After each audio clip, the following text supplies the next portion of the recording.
ராதிகாவோட வாழ்க்கையில ராதிகா வந்து நெறைய தவறுகள செஞ்சிருக்காங்க அப்படிங்கிறது நமக்கு தெரியும். அதாவது பாக்கியாவோட அந்த கேன்டீன வந்து காலி பண்ண வைக்கிறதுலேருந்து, நான் அதுக்கு மட்டும் இல்லாம வந்து கொஞ்சம் கோபிநாத்தோட சேர்ந்து வில்ல வேலைகள்லாம் செஞ்சாங்க. ஆனா உண்மையா வந்து பார்த்தீங்கன்னா, அதெல்லாம் சந்தர்ப்ப சூழ்நிலையால அவங்க தவறா புரிஞ்சுகிட்டு கொஞ்சோண்டு ஈகோவால செஞ்சது தானே தவிர, கோபி மாரி, ஈஸ்வரி மாரி, இனியா மாரி மகா மட்டமான பிஹேவியர் அவங்களுக்கு இருந்ததே இல்ல. நான் இப்ப வீட்ட காலி பண்ணிட்டு போயிடுறேன். அந்த ஆளுக்கு என் மேல பாசமும் இல்ல, ஒண்ணும் இல்ல. நான் இனிமே இங்க இருக்கவே மாட்டேன்னு பெட்டியெல்லாம் எடுத்து அடுக்கி வச்சுக்கிட்டு இருக்காங்க.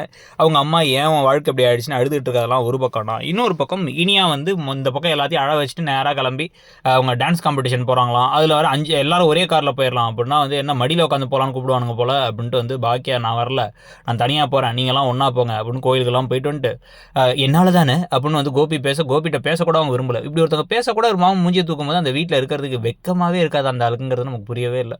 ஸோ அதுக்கப்புறம் என்ன பண்ணுறாங்க அப்படின்னா வந்து இவங்கெல்லாம் ஒன்றா கிளம்பி அந்த காம்படிஷனுக்கு போயிடுறாங்க. அந்த காம்படிஷன் எல்லாரும் மாற்றி மாற்றி ஆட இவர் கோபி போய் இனியாவுக்கு அப்படியே சப்போர்ட்டிவாக வந்து வார்த்தைகள்லாம் சொல்ல இப்படி ஒரு பாசமான ஒரு அப்பாவை பிரிச்சுட்டாலே அந்த ராதிகா. ராதிகா பிரிச்சாங்களா? ராதிகாவுக்கு இப்படி இந்த குடும்பத்தால் தான் கோபினே தெரியாது. கோபி அத்தனை திருட்டுத்தன வேலையை செஞ்சார். ஆனால் இப்போ ஒரே வார்த்தையில் அவரை வந்து பாராட்டிகிட்டு இருக்காங்க. ஸோ இந்த கூத்தெல்லாம் நடக்கும் பொழுதே இப்போ அடுத்த கட்டமாக வந்து பார்த்திங்கன்னா கதையில் இப்போ இனியாவுடைய டான்ஸ் ஈவெண்ட் வருது. ஸோ அப்போ இனியா என்ன பண்ணுறாங்க அப்படின்னா வந்து தம் தம் தம் தம்னு சொல்லிட்டு பாட்டுக்கெல்லாம் போட்டு டான்ஸ் எல்லாம் ஆட உடனே எல்லாரும் வாவ் இனியா மாதிரி ஆட முடியுமா, இனியா தான் டைட்டில் வின்னராக போகிறாங்க அப்படிங்கிற மாதிரிலாம் பேசுகிறாங்க. இந்த லாஜிக்கெல்லாம் எங்கன்னு தெரியல.